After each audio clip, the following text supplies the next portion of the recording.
hope is that during the course of this year, we're going to be able to work with all 50 senators, because all of you have a stake in this, to just see where are our manufacturing opportunities and where can we plug some holes in order to make sure that we're competitive internationally. Specifically on clean energy, we know that's an opportunity. I continue to believe, and I'm not alone in this, that the country that figures out most rapidly new forms of energy and can commercialize new ideas is going to lead the 21st century economy.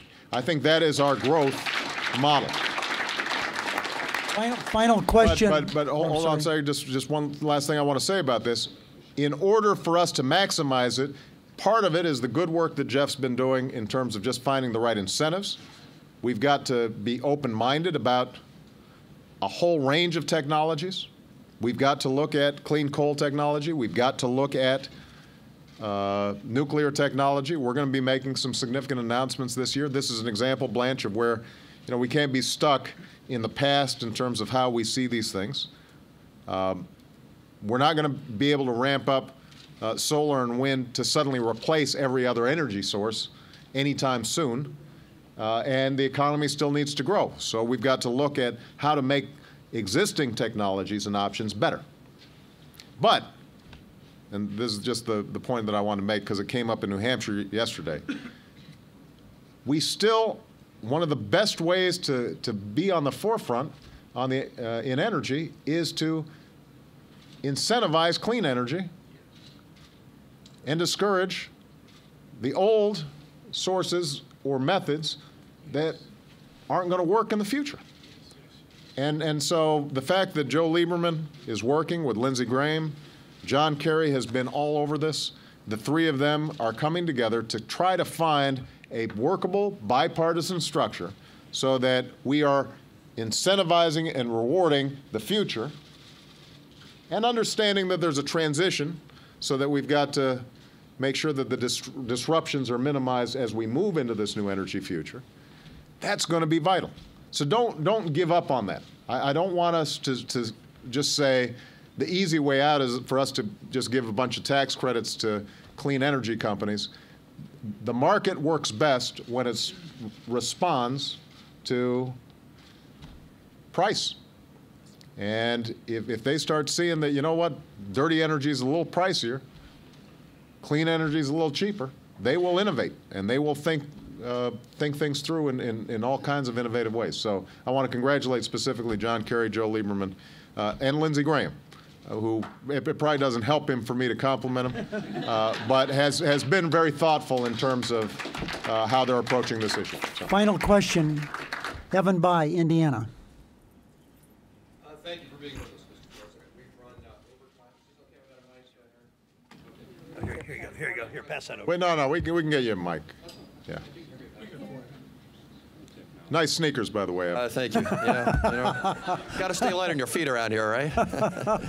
Mr. President, you've already addressed this in part, and several of the other questioners have raised this, but I'd like to present it in a little bit different way that I think is on the minds of people in my state and perhaps on the minds of independents and moderate Republicans and conservative Democrats around the country, and that's this issue of the deficit and rising debt and restoring the fiscal health of this country to a position where it ought to be. Frankly, I think the public and average citizens have been way ahead of the political class on this. They understand it in the long run. This is unsustainable. It's bad economics.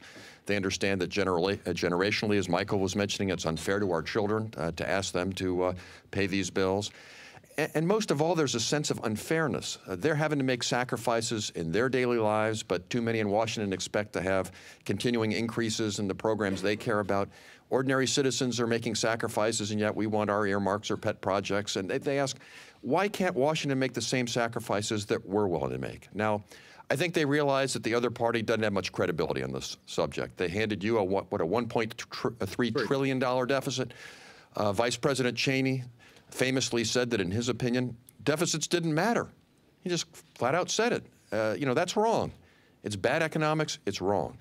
And so we've got a job to do. But I think many people across the country candidly look at us and say, Well, I don't know if the Democrats are willing to take this on. You know, they think we want to tax too much and spend too much, and do we have the backbone to really stand up and make some of these hard decisions? Now, to your credit, you've called for some things that aren't always popular in our party. The first thing I noticed when you put into effect that non-security discretionary spending freeze is you got kicked in the shins by some of the left-wing blogs, and you called for more restraint on earmarks. That's not always popular among our group. But to your credit, you've called for those things. So my question to you, Mr. President, is speaking to independents, conservative Democrats, moderate Republicans, people who know we have to do this, why should the Democratic Party be trusted, and are we willing to make some of the tough decisions to actually head this country in a better direction? Well, I'll tell you why the Democratic Party should be trusted, because the last time this budget was balanced, it was under a Democratic president who made some very tough decisions. So, I mean, I think this is pretty straightforward. You know, Bill Clinton made some very hard political decisions. Some of you were there in Congress. You know how tough those votes were. You got no help from the other side. But as a consequence, the economy took off, and you had a $200 billion surplus at the end of his presidency. So I think he deserves enormous credit for that. Those of you who took those votes deserve enormous credit for that. That's why we should have credibility. But you know, we're still haunted by the debates that took place from the 70s, the 60s, right? And that hasn't completely worked through the political mindset. So we're still saddled with this notion of the tax and spend model, when if you actually look at it, we've been very fiscally responsible. Now, having said that, we have been complicit in some ways over the last decade. I mean, you know, the prescription drug bill, not paid for. 2 wars, not paid for. 2 tax cuts, not paid for. The emergence of a structural deficit that is only going to grow, because we all know that the biggest drivers are Medicare and Medicaid, and as people get older, as the population gets older, and as new technologies come online, people are demanding new services for health care. Those are going to become more and more expensive, and that's what's going to blow up the budget in the long term. So to answer your question, how do we, having said that, there's no doubt that we've lost trust. And part of it was just, look, bad timing. It's like the cartoon, right? You know, you're sort of standing there and somebody suddenly hands you a ticking time bomb, and you know it explodes, and you've got all this gunpowder on your hands, and you didn't construct the bomb, but you're holding it. And so what happened last year was, we come in, you got a $1.3 trillion deficit that we're inheriting. You've got $3 trillion revenue that are lost because of the recession.